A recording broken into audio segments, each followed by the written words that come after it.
Hey, what's up everybody? My name is Rainer and welcome back to this week's market analysis.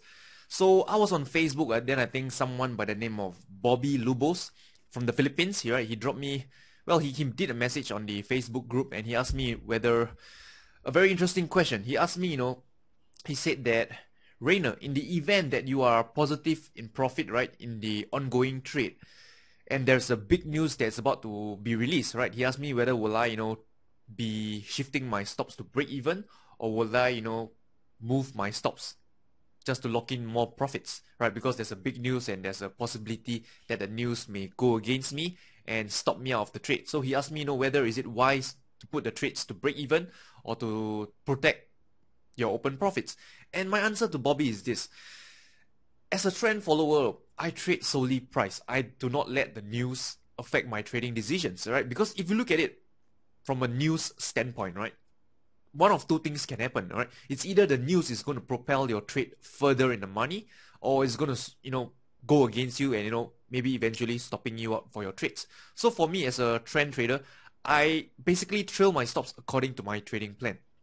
Basically, I follow my own trailing stop mechanism, right? I do not let news affect how I trail my stops, because if you look at it, right, it's basically a 50-50 thing, right? There's 50% of the time the news will push the trade further in your favor, and 50% of the time it will go against you and maybe stop you out. And if you look at it over the law of large number, over a series of many trades, what usually happens is that you have trades that make you money and trades that stop you out, and you combine them all together, overall it basically negates one another. So my answer to Bobby is that I do not purposely set my trades to break even in the event that a big news is coming out. And with that aside, right, on this week's market analysis, right, I'll be looking to cover a few pairs, right, like gold, the Aussie dollar, and the S&P. So all this and more in this week's market analysis. I'll see you there.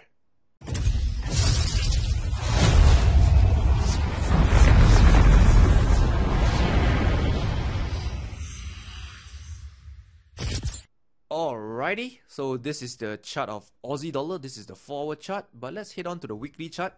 And if you've been following me for a while now, you know that I've been bearish on the Aussie dollar on the weekly time frame, on the longer term time frame.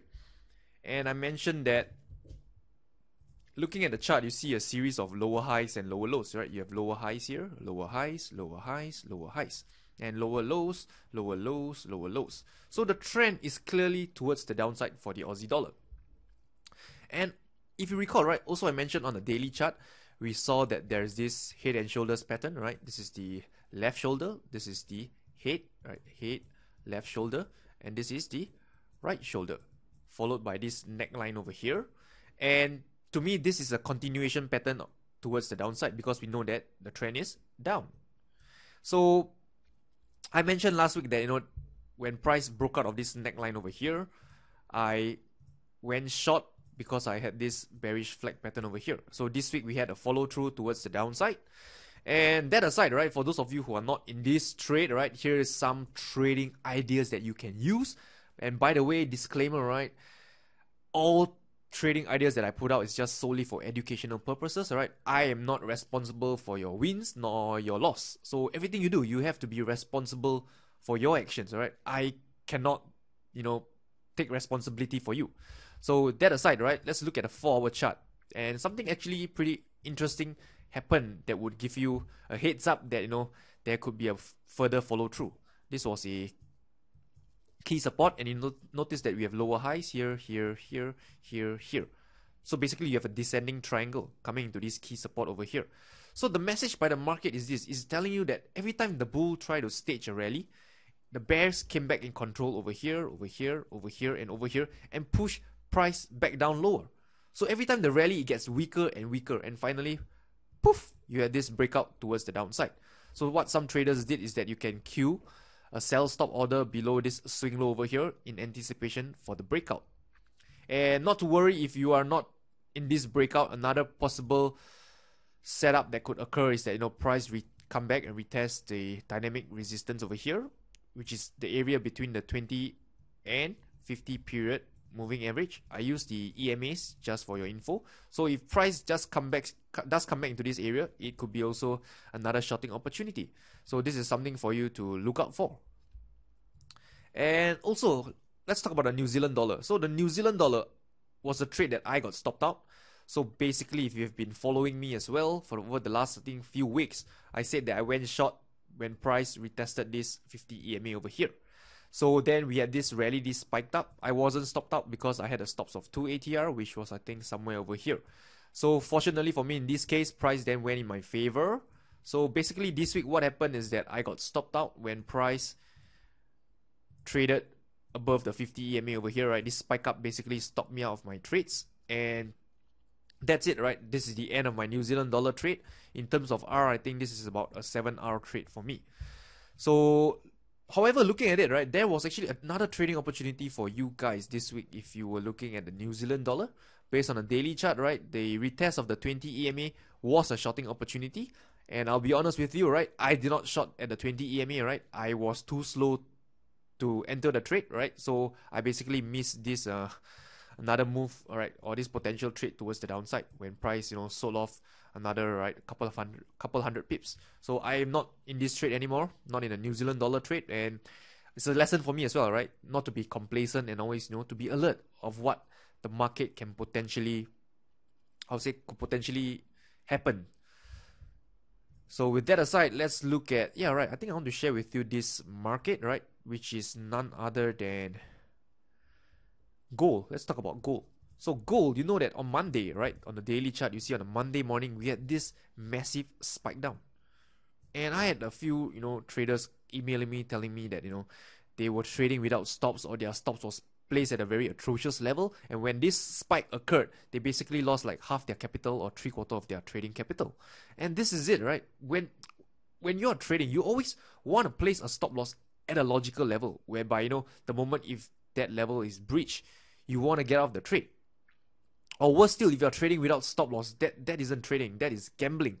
So, I always tell everyone around me, if you're trading, you need to have a stop loss. A stop loss is like an insurance, right? You hate to pay the premiums every month, but when shit hit the fans, you're damn glad that insurance is down there to protect you and to cover your downside. So a stop loss is just like an insurance. It's going to be there for you in bad times, right? In drastic surprise events. The stop loss will, prevent further damage to your account. So this is what a stop loss is for. Always use a stop loss. So I think this was the biggest move on the Monday morning, right? Basically, this spike down basically set the range for the week, right? This entire spike down.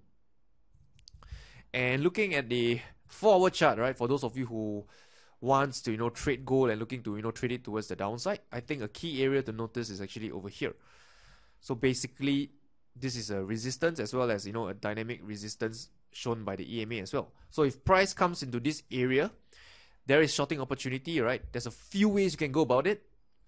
More aggressive traders, right, they can just simply look to short in this zone.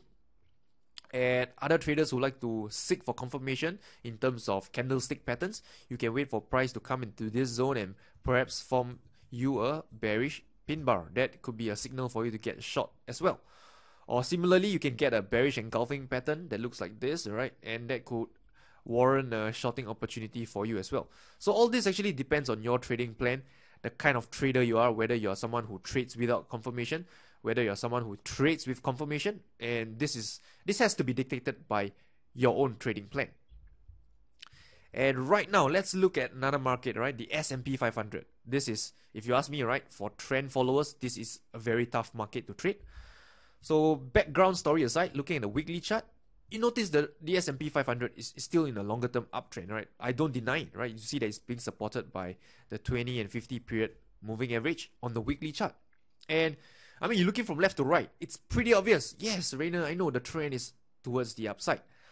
But the thing is, I don't trade my entries off the weekly chart. I usually do it off the daily or the 4-hour charts. And if you look at the daily chart, this is where things start to get ugly. Right, because you look clearly on the daily chart, right, we can conclude that yes, the trend is still towards the upside, but this kind of trend is very choppy, right? You will get a lot of stopped out, a lot of fake outs, right? Notice the swing down followed by this swing up, this swing down, another swing up, swing down, a swing up, and this swing down once more. So it's very choppy. It's a very chopped markets to trade. And if you're a trend trader like me, this is the kind of markets I stay out of. I don't even want to establish any long positions in this market. I mean, yes, you can establish long positions, but you are not expecting it to, to go to the moon, that kind of trade, expecting it to, rally forever. If you want to trade long in the S&P 500, my tip or my trading guideline is this: queue or trade only from the best support areas that you can identify.